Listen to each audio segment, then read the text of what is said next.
Assalamualaikum warahmatullahi wabarakatuh. Minta perhatiannya bentar ya teman-teman. Di sini saya sama teman-teman ingin membacakan hasil diskusi bertemakan ekskavator. Oke, pertama kita perkenalan dulu ya. Dengan saya Enrico Cahaya Saputra, absen 22. Saya Rajun, absen 4. Saya Jiki Aryadana, absen 20, dan ada Azan Ronan, absen 2. Ya, apa itu ekskavator?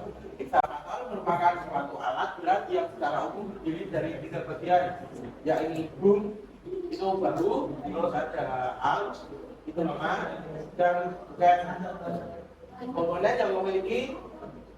yang dimiliki untuk mendukung 3 bagian tersebut juga cukup banyak yang membuatnya dapat berfungsi dengan baik. Fungsi utama ekskavator. Fungsi utama ekskavator secara umum alat ini berfungsi dalam melakukan penggalian hingga mengangkut muatan material dalam dump atau loading hingga memecahkan batu atau bigger. Perannya juga sangat penting dalam membantu berbagai pekerjaan berat seperti dalam bidang konstruksi, perkebunan, normalisasi sungai, pertambangan, dan berbagai sektor lain. Oke, yang selanjutnya kita masuk ke jenis-jenis ekskavator. Faktanya semua jenis pekerjaan di atas dilakukan sesuai jenis ekskavator yang digunakan. Terlebih ada beberapa jenis ekskavator yang sering kali digunakan dalam berbagai proyek dan aktivitas berat lainnya. Berikut jenis-jenis ekskavator yang dimaksud. Yang pertama adalah thrower, ada wheelend, yang ketiga adalah long range, yang keempat adalah suction. Oke, yang pertama di sini ada thrower. Di sini gambarnya seperti biasa ya, seperti ekskavator pada umumnya yang sering digunakan. Thrower, alat berat ini disebut dengan thrower karena menggunakan roda berantai atau trek yang berada di sisi kanan dan kirinya. Fungsinya membuat alat ini berjalan lebih stabil pada permukaan yang kasar atau berlumpur. Ekskavator banyak digunakan untuk berbagai aktivitas penambangan, penataan lanskap, hingga penggalian parit. Hanya saja alat berat ini dimiliki gerakan yang lambat dan acap kali dikenal dengan ekskavator yang paling standar. Yang kedua ada wheelend. Dengan dipilih yang punya ban. Oke, jenis berikutnya yakni yang disebut dengan ekskavator. Di mana alat ini dapat bekerja di tempat yang keras dan bergerakan. Tidak mengherankan jika alat tersebut dirancang untuk dapat secara dengan cepat dan berbagai kondisi data seperti beton atau aspal. Secara tampilan, ekskavator jenis ini mirip dengan crawler. Hanya saja bedanya adalah roda yang digunakan menjadi ban karet seperti ada mobil-mobil yang lain. Penggunaan ban karet bukan tanpa alasan, sebab ban karet memiliki daya cengkram yang lebih baik di permukaan jalan. Yang selanjutnya adalah long range. Berikut gambar long range-nya mempunyai arm panjang. Oke, long range. Long range adalah jenis ekskavator yang satu ini karena memiliki boom dan arm yang sama, yang dapat diperpanjang sesuai kebutuhan. Bagian tengah alat ini sendiri dapat diperpanjang sampai dengan 30 meter. Menariknya, pada zona konstruksi secara horizontal, alat ini dapat dipakai pada kedalaman 30 meter lebih.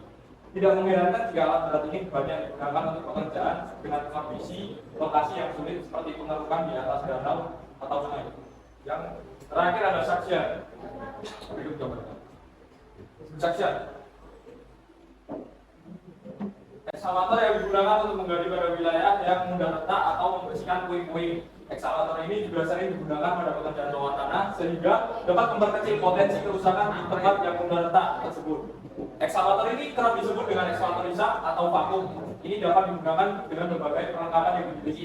Potensi kerusakan di daerah terdampak juga akan lebih kecil karena dayanya dihisap yang tinggi dari alat ini. Meski umumnya pipa hisapnya hanya berdiameter sekitar 30 cm, namun pipa ini dapat bekerja dengan water jet sehingga sanggup menyedot puing atau tanah dengan kecepatan lebih dari 320 km per jam. Ukuran pipa yang sangat relatif kecil tersebut membuat alat ini kurang bagus dipakai dalam proyek besar. Selanjutnya adalah gambar bagian-bagian ekskavator. Fungsi bagian ekskavator yang pertama ada bucket. Bentuknya seperti keranjang untuk menunjang fungsi utama ekskavator untuk mengarut atau mengangkat, memindahkan tanah, pasir atau batu. Bentuknya layaknya sebuah keranjang besi dengan jari-jari berujung. Yang kedua ada bucket silinder. Bucket silinder adalah penggerak sistem hidrolik berbentuk silinder, tepatnya pada arm atau lengan eksavator. Fungsi bucket silinder untuk menggerakkan bucket untuk mengayunkan. Yang ketiga ada arm. Arm berfungsi untuk mengayunkan bucket lebih jauh sehingga mampu menunjang fungsi lebih tinggi atau jauh. Yang keempat ada arm silinder. Arm silinder adalah penggerak hidrolik yang memiliki bentuk seperti tabung yang terdapat di bagian boom eksavator. Fungsinya untuk menggerakkan arm untuk mengairi. Yang kelima ada boom. Boom adalah bagian lengan yang lebih besar yang terhubung langsung ke eksavator. Fungsi boom ini adalah untuk mengayunkan arm lebih jauh atau lebih tinggi sehingga jangkauan gerakan bucket bisa lebih jauh. Dia ada fungsi bagian yang utama, ada fungsi silinder. Fungsi silinder merupakan penggerak hidrolik yang terdapat pada boom berfungsi untuk menggerakkan boom agar bisa bergerak naik. Silinder ini sama seperti arm silinder dan bucket silinder. Yang kedua ada track. Kaki eksavator bisa disebut dengan track. Track ini terbuat dari rantai besi, rantai yang dijadikan menyerupai tank. Track ini berguna untuk bergerak dalam medan laut. Yang kedelapan ada silinder. Silinder berdiri sebagai angsel antara bodi ekskavator dan track ekskavator. Dan ini yang menggerakkan bodi ekskavator dapat berputar 360 derajat. Yang kesembilan ada kabin. Kabin adalah ruang pengoperasian dan pengendalian ekskavator. Dan yang ke-10 ada engine atau hydraulic pump. Nah ini adalah belakang bodi ekskavator, fungsinya untuk meletakkan mesin dan perangkat pompa hidrolik yang digunakan sebagai penggerak ekskavator.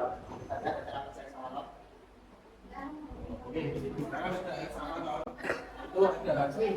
Putaran kerja ini dapat berputar penuh 360 derajat sesuai dengan kontrol dari operator. Motor diesel akan menggunakan lever untuk membuka kartu kontrol valve. Lalu ada traveling English dan right switch. Memungkinkan eksavator dapat bergerak maju dan mundur leluasa sebagai mobilisasi dari suatu tempat ke tempat yang lain. Lalu ada raise down, memungkinkan eksavator untuk bergerak naik dan turun. Lalu ada arm in out. Bagian arm eksavator sudah dapat digerakkan oleh arm silinder. Ini menyebabkan tekanan hidrolik dapat menggerakkan arm silinder untuk membuka dan menutup. Di sini ada sumber-sumber dari informasi yang kita cantumkan.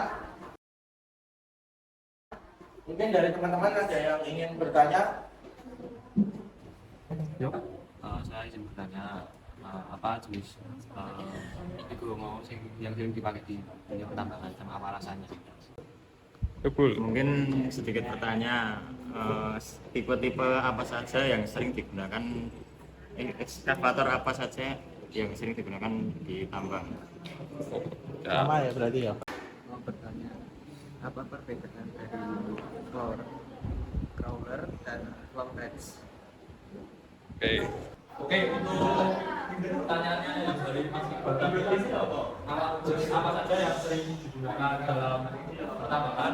Yang sering digunakan dalam pertambangan itu ekskavator jenis crawler ya.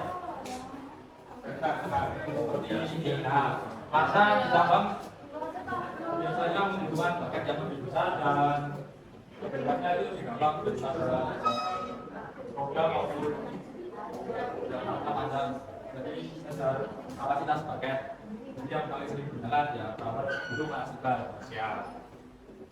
Oke, dan untuk yang Mas Icun tadi pertanyaannya kan habis dikirim, jadi jawabannya untuk masih crawler ya, kalau untuk ditambah atau bunga atau tambah tinggi pada jadi ya masih ini ya crawler ini yang rantai besi. Mobilitasnya masih kalau di tanah dan di tambang itu masih paling enak. Untuk ekskavator ya crawler. Oke, untuk pertanyaannya ya Mas Galang tadi, pertanyaannya kan perbedaan dari crawler sama long range. Untuk crawler sendiri itu perbedaannya, untuk crawler lebih panjang, armnya itu lebih pendek dibandingkan dengan long range, dan ukuran bagian long range itu lebih kecil dibandingkan dengan crawler. Jadi crawler itu lebih pendek tapi bagiannya lebih besar. Kalau yang long range ini panjang tapi bagiannya lebih kecil. Cukup sekian dari kelompok kami. Jika tidak ada yang bertanya lagi, kurang lebihnya mohon maaf. Wassalamualaikum warahmatullahi wabarakatuh.